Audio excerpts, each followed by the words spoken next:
Hey guys, my name's Javier Babin. I have a background in CrossFit. I actually own CrossFit AMRAP in Lake in the Hills, and just recently started a podcast called Impact Mentality. So if you haven't already checked it out, go ahead and do that. And I'm sitting here with my man, good friend, Matt Warren. What's up, guys? So my name is Matt Warren. I own Matt Warren Photography. I've had my business for about 3 years right now.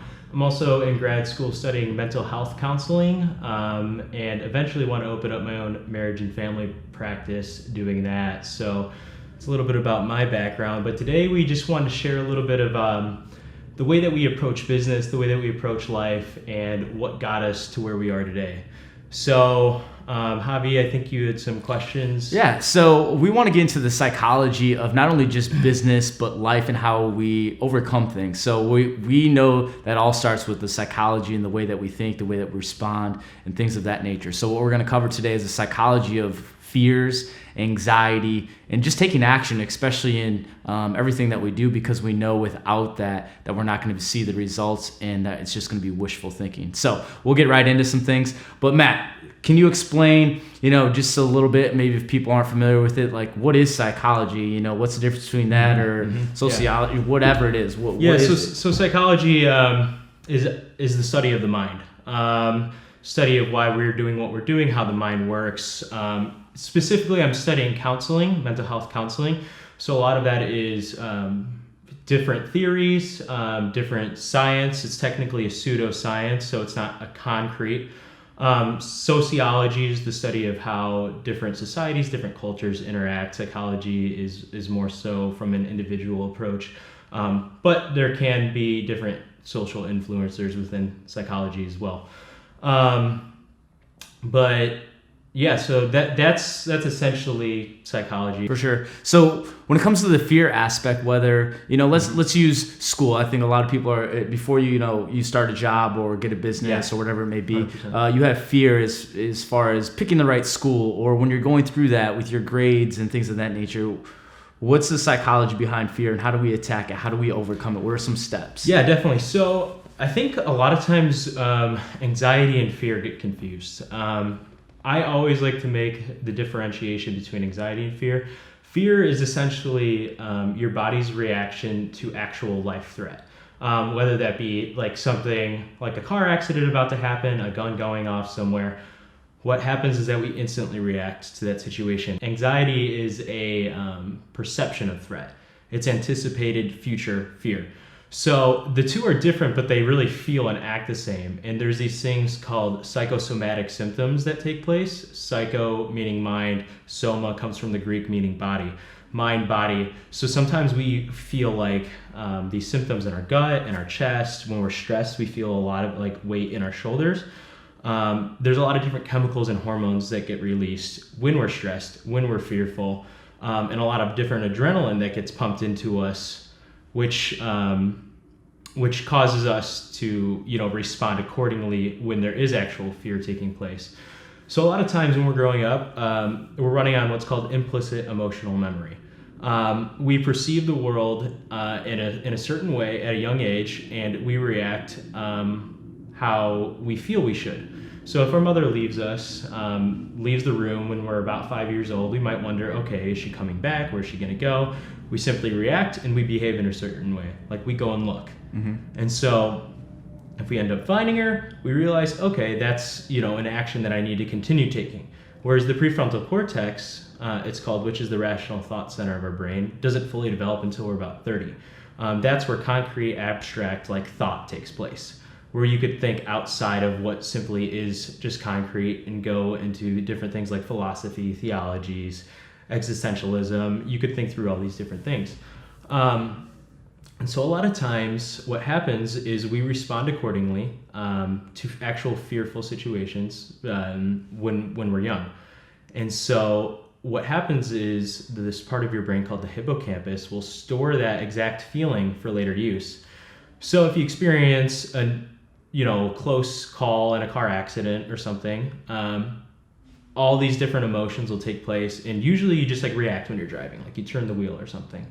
Well, the hippocampus stores that for later use. So a lot of times we're running off of different fears, different anxieties from things that have happened in the past without rationalizing them as an adult. We see that they work as kids, we grow up, we keep doing the same behavioral pattern, like going and looking for somebody, realizing that works, and without thinking through it, we simply behave in those specific ways that lead to some what we perceived as positive outcome when we were young.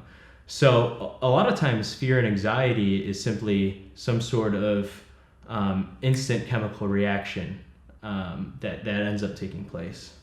Nice. Yeah, I know that was a lot of information right there. No, that's great. That is, it's great to know that, because then when you feel it coming on, you can understand, hopefully, is it fear or is it anxiety? Well, exactly. And so another part of the brain, it's called the amygdala. Angry Amy is what I learned to remember something like that. It's in charge of the anger and aggression part of our brain. And so that, like, fight, flight, or freeze is a very common thing that a lot of people have heard of. And what happens is when you're in a life-threatening situation, you either, like, a lot of times you'll notice that your fists literally clench. Getting ready to fight, blood rushes through to your arms, to your feet, putting you in a position to fight. Your heart rate goes up. Some people freeze, and some people just run right away. It is a system in our body that was designed to save us when we need it to be, so that we don't think, because it, like, as soon as that's triggered, it takes over the rational thought center of our brain.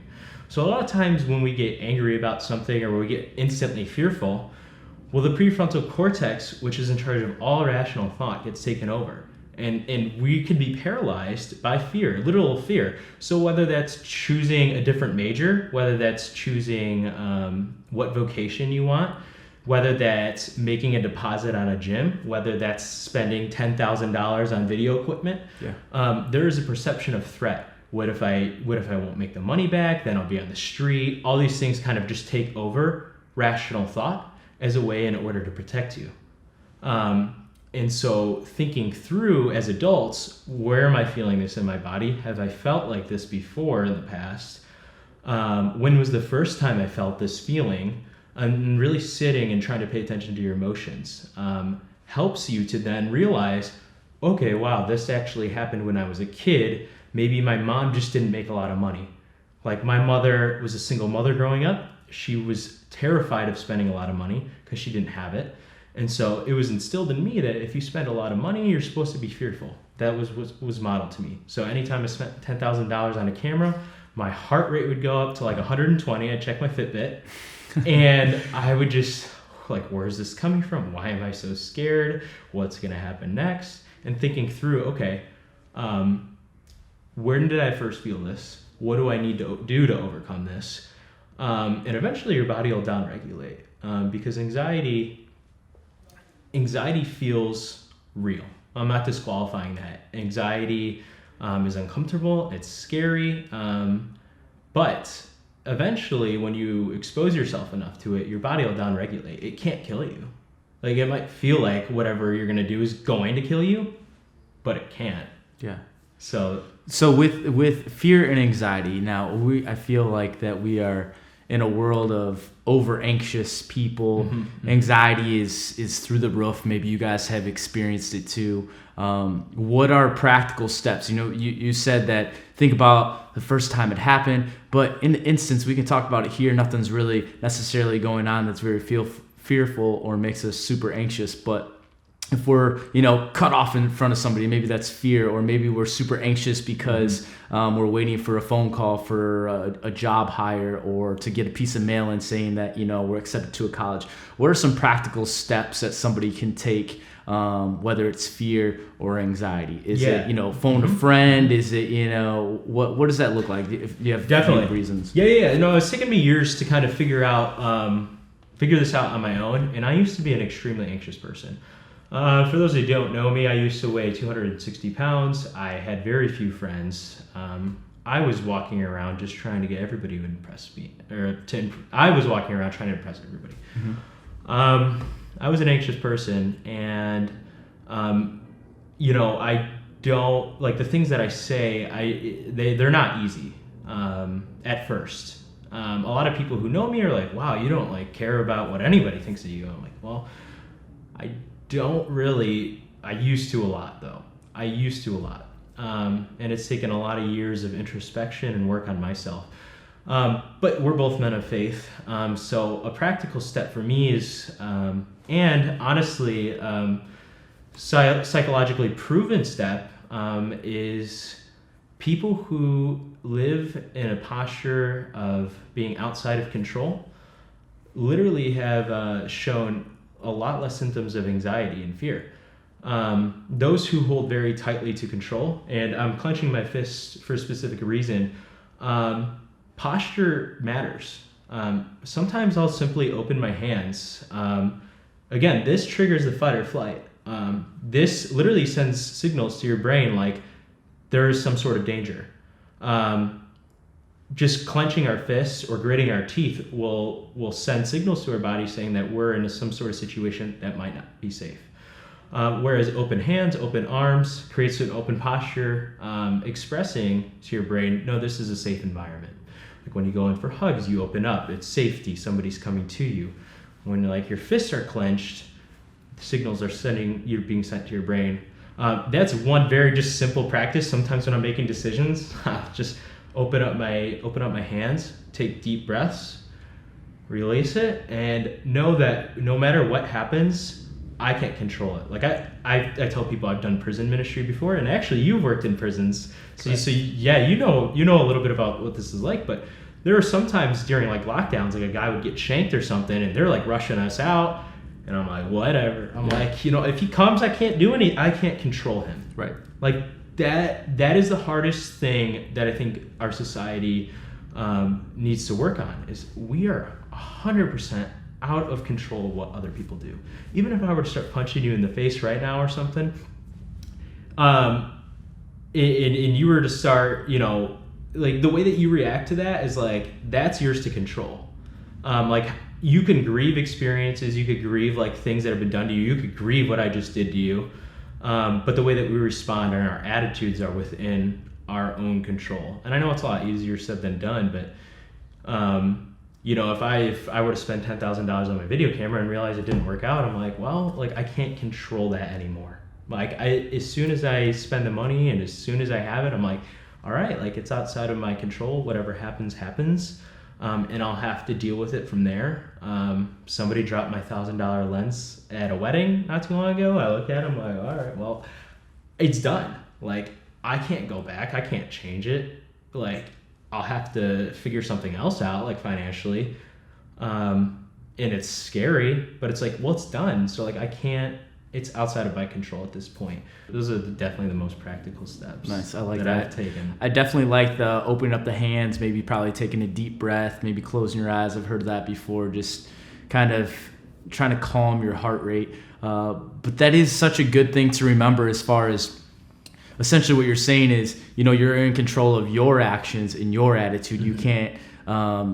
You can't decide for anybody else as far as how they respond in that way. And if we think of that, then I think that can help us control our fear and anxiety, because I know that a lot of times we get worked up out of things that are totally out of our control. Mm-hmm. If somebody says something to us, we really don't know what they're going through or what they went through before they had that encounter with you, whether that was you didn't hold open the door for them, you accidentally ran into them with your cart at the store, or just a really rude person out in public. Like, we don't know what they went through, but a lot of times we kind of get that brunt end of the things that are out of our control, which mm-hmm. is, that person's actions and that person's attitude for that day. Yeah. But it's a good reminder to just calm down, and a lot of times people don't like to hear that, but if we can calm ourselves down internally, whether that's, a slow meditation or thinking about, fear and anxiety, that you can overcome this, controlling your actions, controlling your attitude, that it can really help us out. So that's really good stuff. Now, with your fear and anxiety and all of that working together for psychology, how can you flip that and, so to say, focus on turning the fear and anxiety into a positive and maybe turning that into goal setting? Like how do you use psychology with goal setting, when we all know when we set goals, a lot of times it can be either really small where you can accomplish it in a very easy time frame, or the goals are so big that we're very fearful of doing it, but maybe we need some help overcoming. So what are what's the psychology of setting goals through the fear, through the anxiety? Yeah, so I think a lot of it just comes down to passion, whatever you like doing. If you like doing something, why not just keep doing it? So for me, it was my passion for wanting to run my own business, my passion for creating was heftier than my fear. I mean, that's a simple fact.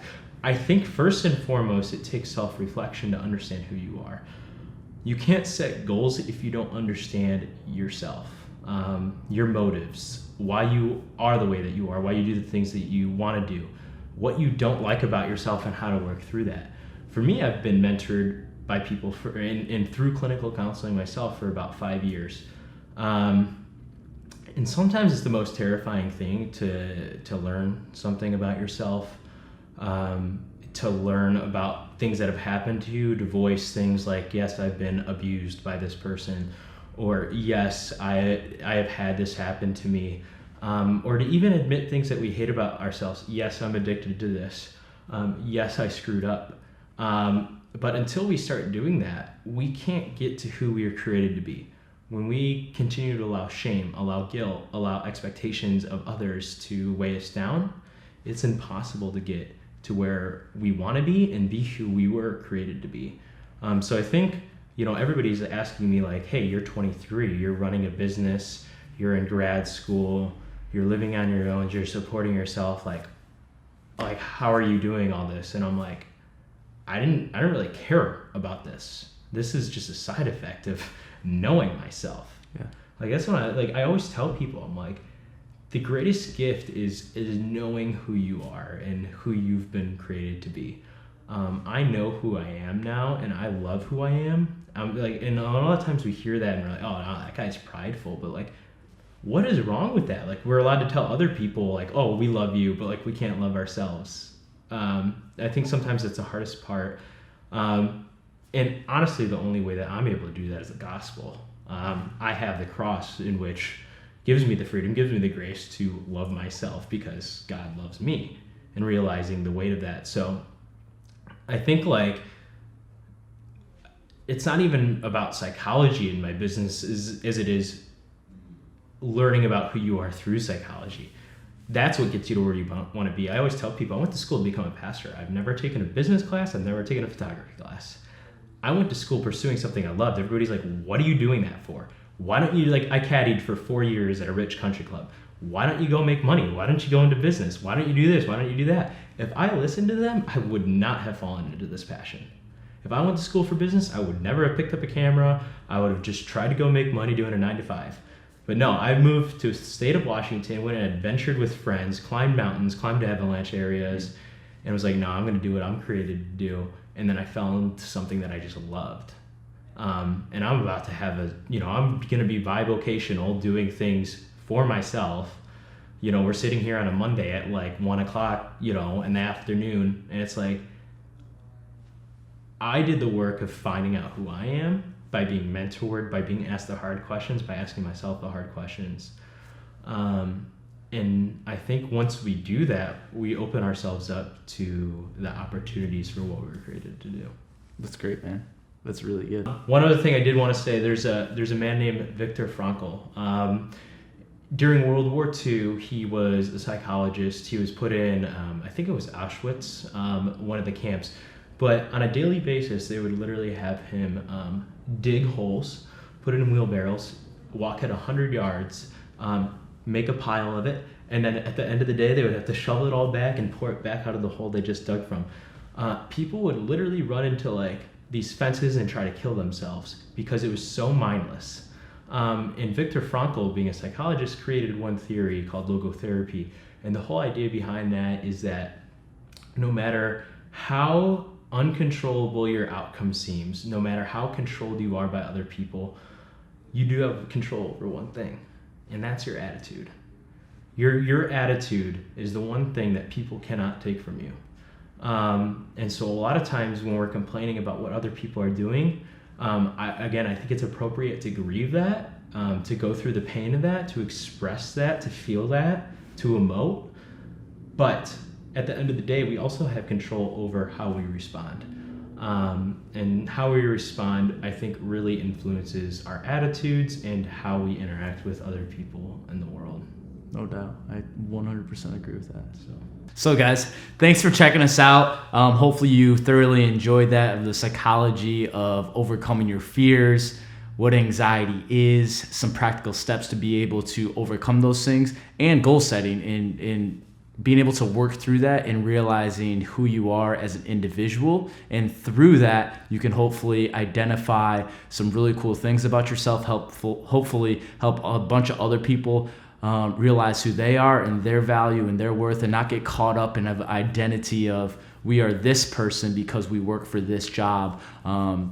But really understanding who we are through whatever belief system you have, or the people you surround yourself with, and through that you can make a positive difference in people's life and really make an impact in them. So again, thanks for checking us out. My name is Javier Babin, owner of CrossFit AMRAP in Lake in the Hills. Also run a podcast, Impact Mentality. If you haven't checked it out, I would love if you gave me the opportunity to be able to sow into your life. We have Mind Right Monday, where it's a mindset to be able to head in the right direction on a Monday morning when most people are whining, complaining, and aren't looking forward to the week. And then we have my man here, Matt Warren. Check him out, Matt Warren Weddings. If you have a wedding or need photography, videography done, he is your guy to go to. So check him out. Thanks for hanging with us today, and we'll see you next time. Yeah, thanks so much.